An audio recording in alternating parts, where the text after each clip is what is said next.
Afternoon. My name is Corey Curtis. I played at Glasgow High School, and I'm here today speaking on behalf of the Hall of Fame, the Delaware Sports Writer Hall of Fame, and why I should be in the Hall of Fame. First, I'm going to give y'all a little rundown on what I did in my career. Like, I started at Glasgow in 1990-91 to 94. I played 4 years. All 4 years I played varsity basketball. I won a state championship in 1993. I was All-State 92 second team. I was All-State 93 first team. I was All-State 94 first team. All-American. McDonald's All-American. Also, 5-star All-American. I played at ABCD All-American camp. I played at Nike All-American camp. I was top 150 in the nation coming up in high school. I also scored over 1,700 points at Glasgow. I'm Glasgow all-time leading scorer as we speak right now. I also played in the Stormin' Classic, 2-time first round, first pick, 2 years in a row. I also played at Delaware Shootout, where we placed third in the nation, over 200 teams there. I can go on and on about my resume. Now, I'm gonna speak about my life after high school. You know, I made some wrong decisions, but I'm still here to tell it. But right now, I got my own business. I'm a tow truck driver. I drive trucks, I chase junk cars, I buy junk cars. I also do roadside assistance. I also part of the East Side community, where we go around and just support our community. I'm part of the Silk League. I help Silk League out with the youth. I coached the first annual Silk League. I coached the second annual Silk League. And I also still participate in refereeing and mentoring the kids in the Silk League. Part of Cool Shoes Inc., which he donates to the community, shoes, coats. He gives back with book bags, school supplies. He gives back turkey drives, he gives back toy drive, Easter egg hunt. He does all that. And I learned from the mistakes, but turn around and come back to the community so you wouldn't learn, so you wouldn't make the same mistakes that he made. Because me, like my brother Drew said earlier, as a rock star. So you know me, and it's somebody else too, watching him, watching Lenny Brown, right? They changed the era of basketball here. Like, they gave our generation hope. So you know what I mean, just seeing, you know, you going to games, and ever since then, like, they were selling out games where, like, you know, you would think like in the big cities. You know, people making fake tickets to get in, like that was the ticket. Like, they changed the era. So you and me up here on the east side, getting up every day, getting a chance to go see him play. You know what I mean? That was our Michael Jordan. Like, you know what I mean? I tell people, and I'm like I said, I was speaking on it, like, this is my favorite player. You know, we got NBA players, but this is mine. So getting a chance as a man to see what he did from mistakes that he learned, turn around and gave it to me and gave it to us, to the community, to push us to where we going. Most men going to high, and that's the problem that's going on nowadays, and why the city is going this way. Because a lot of people are not giving it back like he is, and they lying. So if you're going to be a man, like he keeps speaking on his mistakes, you got to learn from him. And he learned from them and came back to us to help us. As a man, it's my guy. Like, it was times where it was rough and we could have went left. He pushed us to the right based off his experiences. And we had no better role model to look to than somebody who was right there in our face to keep us straight. First and foremost, he was a student of the game. And his just being the athletic, you know, person that he was, and like for real, what sport are we talking about? We talking about football or basketball? Which one are we talking about? Because he dominated both, and his stats still there to prove it. And he just was he a warrior, man. Put it straight like that. More importantly, man, he has a big heart. You know what I'm saying? And he a nurturer. You know what I'm saying? And it's hard to find somebody that's a warrior and also a nurturer like that. So, you know, it's a blessing just to have somebody that you can look at and call him your brother or your friend. And, you know, that's one of the things that he, you know, that speaks about him as his character. Oh, man, I think the world of him. I wouldn't be where I am if he didn't push me, man. We pushed each other, you know what I'm saying? Like, people give me a lot of credit because, you know what I'm saying, I went on to Xavier and done some things, but, like, before I got to Xavier, man, you know what I mean, he helped me become the person I am, the player I am, man. I hope I did that to him, man. You know what I'm saying? Definitely. Since 9/12. We both led an era, man. You know what I'm saying? And you know how, like Cooley said, like our generation, our era, man. It was me and him. You know what I'm saying? And it wasn't like we planned that. It was just the competitiveness and the battles every weekend, man. We were on at it, man, and we was just chasing the dream and that competitive, man. And I haven't seen nobody with the heart and will he has. You know what I'm saying? All the people I played against, he's a great leader. On the court, he's not the fastest, he can't jump the highest, but he get it done. You know what I'm saying? He gets the job done.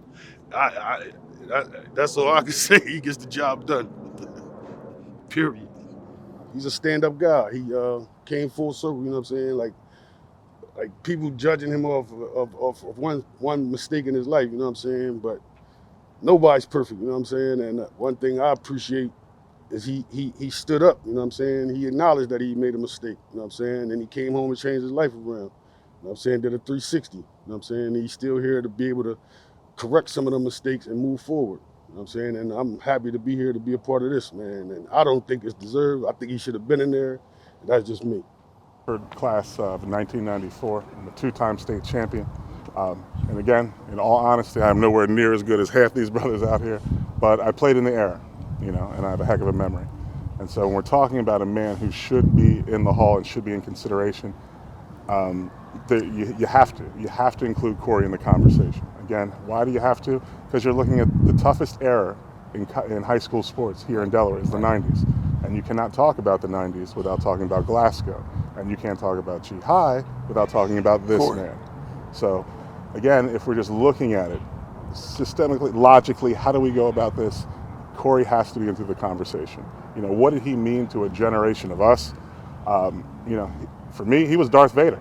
He was larger than life. He loomed over the sport because, again, you're talking about a multi-sport athlete, a multi-sport star. And Corey is woven through the fabric of high school basketball. He leads Glasgow, 1,700 points or something crazy like that? So he is a part of the community. He's a part of basketball. He's a part of a generation that is by far some of the toughest basketball players that you'll ever see. Corey led those guys. He led SWAT Dog, Mac Heyman, Jeremy, the list goes on. And you can look at that bench and go about, four deep into that bench, which could have been all-staters at any other school that they chose to go to. And somebody had to lead those men. Only one kind of guy has that command and presence walking into that gym day after day. Darth Vader. Only one guy can pull that off. That's who Corey Curtis is. Now, I will say, sometimes in conversations, who's going in the Hall of Fame and who's on the ballot, the conversation of, is high school enough? That's out there. That's when we look at what he's done in the community. That's when we're looking at the turkey drives. That's when we're talking about the Silk League. That's when we're talking about giving back to the kids. This man's shooting jumpers with kids, when nobody's looking. This man is giving out food, and again, he's a part of the community, so he knows who really needs the food. He's making sure that little grandma who ain't been out the house in 3 years, she gets her turkey. So no, high school isn't enough.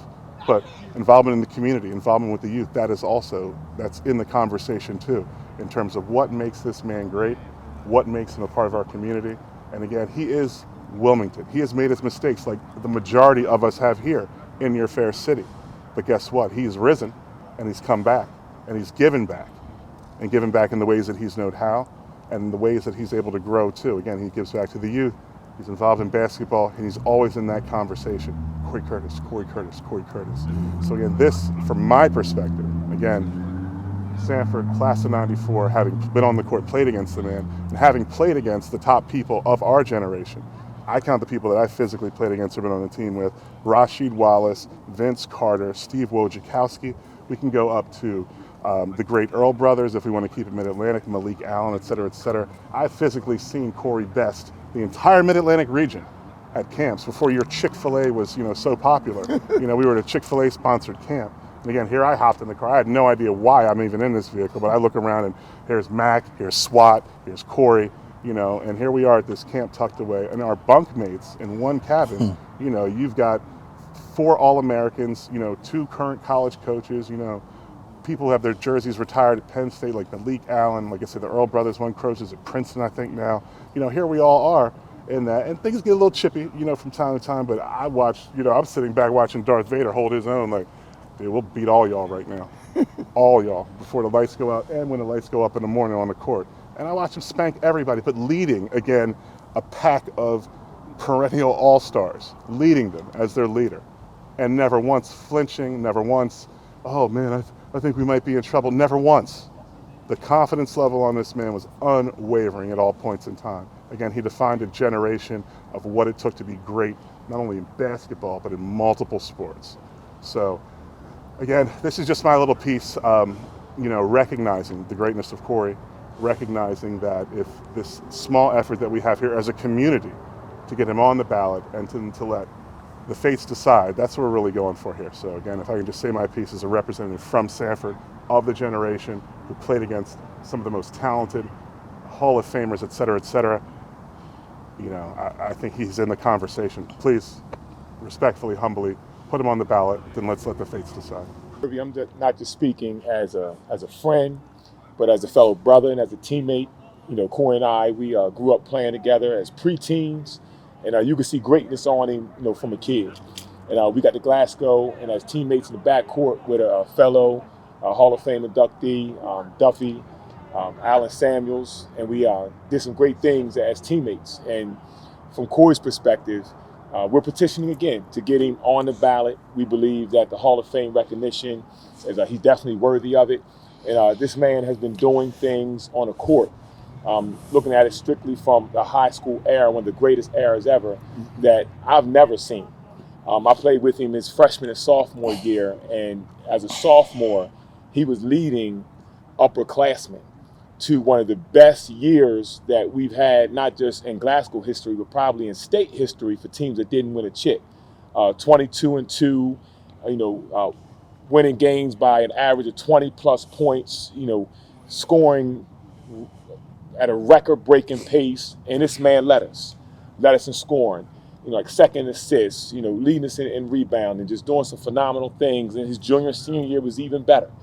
And in saying that, it's not just what he did on the court, and all the accolades have been mentioned, but he's Hall of Fame worthy, not just for what he's done, but everybody loves a redemption story. I'm sure even the Hall of Fame committee. The man's a business owner now. His mentorship. What this would mean to the community is unprecedented. To give this man his just due and put him in the ballot, it would inspire and encourage an entire city. And we're not asking for a favor, we're just asking for what's right, and we believe you guys are going to do what's right. We appreciate you taking the time to watch this video, and we're here standing and petitioning for this man, Corey Curtis, the Doc himself, to be voted into the Delaware Hall of Fame. And we're hoping for the year of 2022. And if it's too late now, then we understand it'll come, and we're confident, in due season, but we're hopeful for a 2022 election. Thank you for your time. Hello, how you doing? This is Antoine Heyman, nickname is Mac. I'm in the gym that Corey Curtis built. I'm here to voice my opinion on a player that should have been a Hall of Famer in the state of Delaware. The guy is a two-time All-Stater for football and basketball. He's the all-time leading scorer of Glasgow High School. I'm just here to just let you guys know, and the voters know, the state know, that the guy is a hands-down Hall of Famer for the state of Delaware. There's no reason for him not to be in it. Number-wise, nobody can touch his numbers. The kid was an absolute dog. He taught me how to be a dog. I've continued my career playing baseball, Division I baseball at Coastal Carolina University. Went on to play for the Baltimore Orioles for 4 years. I probably wouldn't be able to get that far if I never met Corey Curtis. The guy taught me how to be a dog on and off the field from all three sports. So get the man in the Hall of Fame. It's just a no-brainer. Do what y'all can. We're not worrying about the past. We're talking about the 4-year span at Glasgow High School. 1,400 plus points, man. Do your research. It's not many players that have done that. He's a special player, special person. Real good friend of mine, like a brother for me. And my mindset is just get him in. I will do anything I can to get him in. I'll vote. I think, whatever we got to do to make this thing happen, we need to make it happen as soon as possible. I vote Corey Curtis, definitely a Hall of Famer in the state of Delaware. Absolute, one of the hands down greatest guards that the state of Delaware ever seen. Please vote him in. Thank you. Hi, my name is Mike Shepard, and I've been a part of Delaware High School basketball for nearly 40 years, as a player, as a coach, and as a fan. And I truly believe that because of his numbers and his accolades, but more importantly, his impact that he had on a younger generation coming up playing high school basketball, with his desire to play the game the right way, along with a competitive spirit that was second to none, warrants Corey Curtis consideration in the Delaware High School Basketball Hall of Fame. Ladies and gentlemen, I'm sitting here with Corey Curtis, who I believe, in my opinion, should be in the Basketball Hall of Fame and the Football Hall of Fame, African American Sports Hall of Fame, the Delaware Hall of Fame, and also Glasgow. Why he's not in there is beyond me. He's one of the greatest athletes of all time in the state of Delaware. Yes, I said it. Yes, I said it. When I say athlete, that's overall. Football, basketball. I guarantee you this guy probably could have played basketball and ran track, but he didn't.